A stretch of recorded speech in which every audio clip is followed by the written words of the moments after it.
தீபாவளி அன்று நடந்த ஒரு பிரச்சனையால் நண்பனை வாளால் வெட்டி கொலை செய்த இளைஞர் 2 நாட்களுக்கு பிறகு கைது செய்யப்பட்ட கொலையாளி.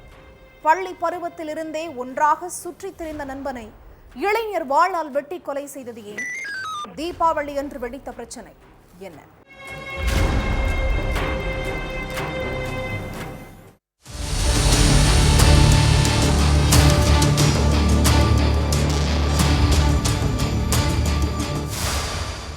நைட் 9 மணிக்கு மேல ரோட்ல ஆள் நடமாட்டம் இருக்கும் போதே ஒரு இளைஞரை இன்னொரு இளைஞர் வாளால தலையில வெட்டி இருக்காரு. அதுல வெட்டப்பட்ட இளைஞர் மயங்கி விழுந்ததும் வெட்டின இளைஞர் அங்கிருந்து சிட்டா பறந்து போயிட்டாரு.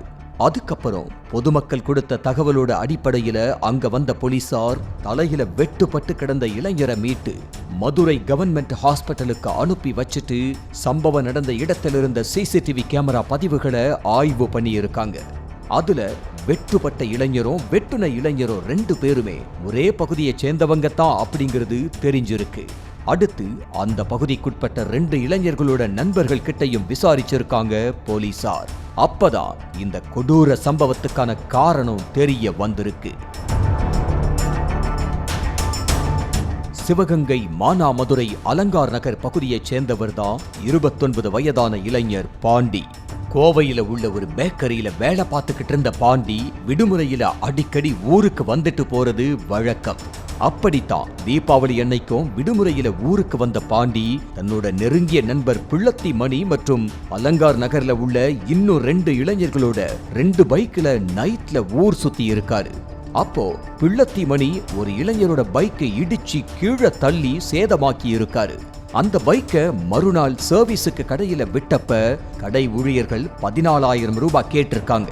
அதுக்கான பணத்தை பிள்ளத்தி மணி தான் கொடுக்கணும்னு பைக்குக்கு சொந்தக்கார இளைஞர் கேட்டிருக்காரு. அதுக்கு தான் கிட்ட பணம் இல்ல, அப்புறமா தர்றதா சொன்ன பிள்ளத்தி மணி அந்த பணத்தை கொடுக்காம நாளையும் பொழுதையும் கடத்தி இருக்காரு. பணத்தை கேட்டு பார்த்த இளைஞர் மேலும் சில நண்பர்கள் மூலமா பிள்ளத்தி மணியை மிரட்டி இருக்காங்க. இதுக்கு மத்தியில கோவையிலிருந்து 2 நாளைக்கு முன்னால ஊருக்கு வந்திருக்காரு பாண்டி. அப்போ பிள்ளத்தி மணிக்கிட்ட பணத்தை வாங்கி தாங்கன்னு பைக்குக்கு சொந்தக்கார இளைஞர் பாண்டி கிட்ட கேட்டிருக்காரு.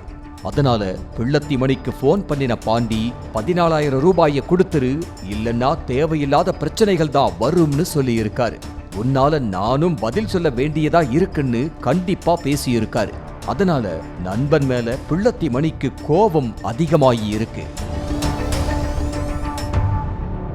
நைட்டு 8 மணிக்கு மேல மது குடிச்ச பிள்ளத்தி மணி சட்டைக்கு பின்னால வாளை சொருகி மறைச்சு வச்சுக்கிட்டு தன்னை மிரட்டின எல்லா இளைஞர்கள் வீட்டுக்கும் போயிருக்காரு.